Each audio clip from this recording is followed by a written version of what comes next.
नमस्कार आदाब, मैं हूं राव अकरम और आप देख रहे हैं मेरा हिंदी यूट्यूब चैनल। साथियों, वीडियो शुरू करने से पहले आप लोगों से मेरी गुजारिश है, अगर आप लोग मेरे इस चैनल पर नए आए हैं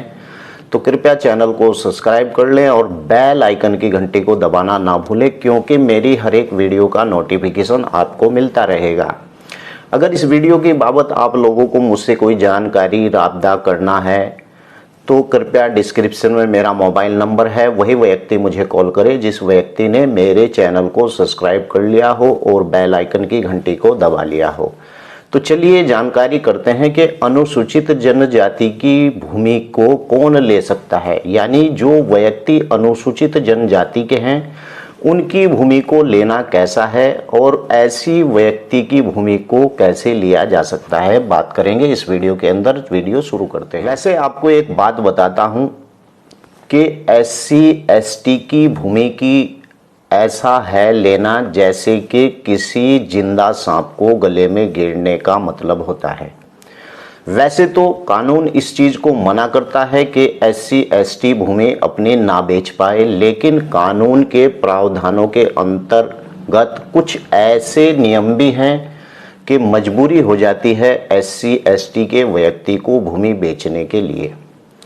लेकिन मेरी आपसे राय है, अगर आप इस वीडियो को देखकर यह सोचते हैं कि हम अकरम के बताए हुए अनुसार किसी SC/ST की भूमि को ले लेंगे बड़े आसान तरीके से, तो मैं आपको बिल्कुल भी राय नहीं दूंगा, क्योंकि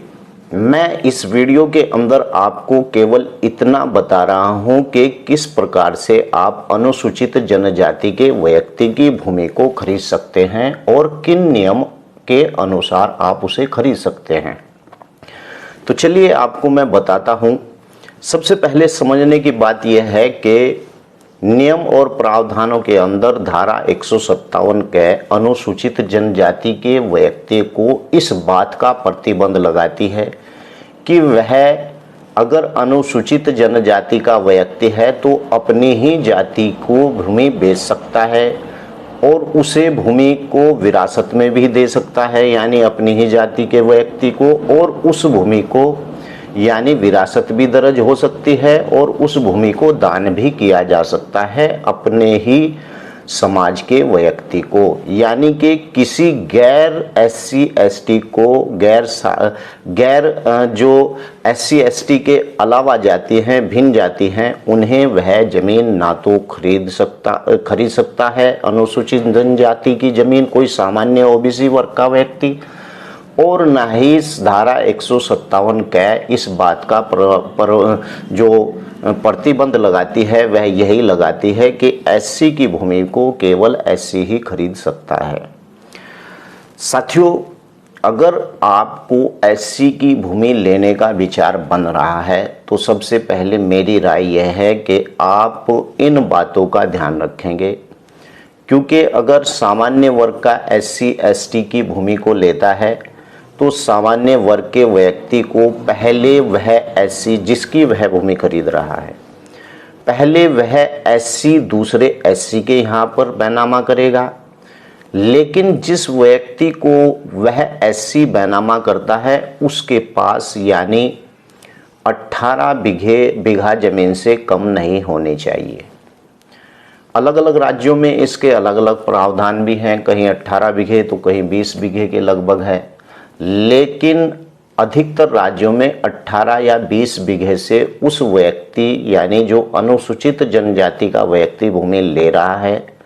यानी अनुसूचित जनजाति के व्यक्ति से, और वह दूसरा व्यक्ति अनुसूचित जनजाति का फिर सामान्य वर्ग के व्यक्ति को अगर बैनामा करता है, तो जो पहला फर्स्ट पार्टी अनुसूचित जनजाति की है और सेकंड पार्टी अनुसूचित जनजाति की है, तो उस अनुसूचित जनजाति के व्यक्ति के पास 18 से 20 बीघा जमीन का होना बहुत ही जरूरी होता है। तब उसके बाद रजिस्ट्री होने के बाद अनुसूचित जनजाति का व्यक्ति अपने ही समाज के व्यक्ति को रजिस्ट्री कर देता है, उसके बाद वह दाखिल खारिज होता है, उसके बाद वह व्यक्ति कलेक्टर की परमिशन लेने के लिए फाइल पुटअप करेगा और उस फाइल को वह इस बात की परमिशन लेगा कलेक्टर से कि प्रावधानों के अनुसार मेरे पास श्रीमान जी 20 बीघा जमीन पहले से ही है, लेकिन उसके बाद जो मेरे पास भूमि है मैं उसे बेचना चाहता हूँ। उसके बाद कलेक्टर इस बात की जांच करेगा कि वास्तव में इस अनुसूचित जनजाति के व्यक्ति के पास इतनी ज़मीन है। जांच करने के बाद कलेक्टर की मर्जी है वह उसे परमिशन दे या ना दे। क्योंकि मैंने पिछली कई वीडियो बना रखी है, उसमें बता भी रखा है कि कलेक्टर किन किन मुद्दों पर अनुसूचित जनजाति के व्यक्ति को परमिशन देता है भूमि बेचने के लिए। लेकिन अक्सर कर मुझे बहुत से राज्यों से कॉल आती है, उनमें अधिकतर फ्रॉडबाजी होती है। कैसी होती है कि एक व्यक्ति ने अनुसूचित जनजाति की भूमि को खरीद लिया 8 या 10 साल पहले, उसके बाद उस भूमि की शिकायत हो जाती है। उस व्यक्ति ने डायरेक्ट, चाहे ओबीसी का हो चाहे सामान्य वर्ग का हो, अगर वह खरीद लेता है और उसकी 10-15 साल के बाद शिकायत हो जाती है तो किया गया बैनामा शून्य माना जाएगा। इसीलिए मैंने कहा था कि अनुसूचित जनजाति की भूमि को लेना बहुत आसान बात नहीं है। अब आप देखिए कि जिस व्यक्ति ने पिछले 10 साल पहले अनुसूचित जनजाति के व्यक्ति से बैनामा कराया था, बैनामा कराने के बाद उस व्यक्ति को 15 साल के बाद शिकायत हो जाती है। पता चलता है कि अनुसूचित जनजाति के व्यक्ति से भूमि खरीदी थी लेकिन कलेक्टर की कोई परमिशन नहीं ली थी, तो वो किया गया बैनामा यानी शून्य माना जाएगा और वह भूमि ग्राम पंचायत को चली जाएगी। इस बात का ध्यान रखते हुए मैं अपनी वीडियो में आपको राय देता हूं कि अनुसूचित जनजाति के व्यक्ति की भूमि को खरीदना ऐसा है जैसा कि एक जिंदा सांप आप अपने गले में डाल रहे हैं। इसका कुछ पता नहीं यह कब आपको डस सकता है। हाँ, इसके कुछ प्रावधान हैं, उस प्रकार से आप इन लोगों की भूमि खरीद सकते हैं और कलेक्टर भी आपको उसके आधार पर परमिशन दे देता है। अगर कलेक्टर आपको परमिशन नहीं देता है तो बेहतर है कि उस भूमि को आप ना लें तो बेहतर ही होता है। लेकिन कई बार ऐसा होता है कि अनुसूचित जनजाति के व्यक्ति पर भूमि कम होती है और कोई व्यक्ति सोचता है कि चलो मैंने इसे बिना रजिस्ट्री के पैसा दे दिया, उसकी भूमि को कब्जा लेता है। कब्जाने के बाद अगर वह व्यक्ति यह सोचता है कि यह मेरे कब्जे में भूमि है तो उसकी सबसे बड़ी भूल है। क्योंकि जब भी उस भूमि की शिकायत कलेक्टर को या फिर उप जिला अधिकारी को होगी तो वह भूमि कलेक्टर अपने अधीन लेकर उसे ग्राम समाज के लिए छोड़ देगा। तो यहाँ भी वही है कि एक मरा हुआ सांप, पहले मैंने बताया जिंदा सांप, लेकिन अगर किसी की भूमि अनुसूचित जनजाति के व्यक्ति की भूमि ऐसी है 2 बीघा 4 बीघा 5 बीघे तक का उसका पट्टा होता है, अगर वो आपने ले लिया और लेने के बाद उस पर कब्जा कर लिया और पड़ोस के व्यक्ति ने उठकर आपकी शिकायत कर दी तो वह मरा हुआ सांप होता है। गले में गिरने से बेहतर है कि ऐसी भूमि को आप गले में ना डालें। और दूसरी बात यह सोचिए कि अनुसूचित जनजाति के व्यक्ति को मात्र 2 रुपये बीघा के हिसाब से पट्टा होता है।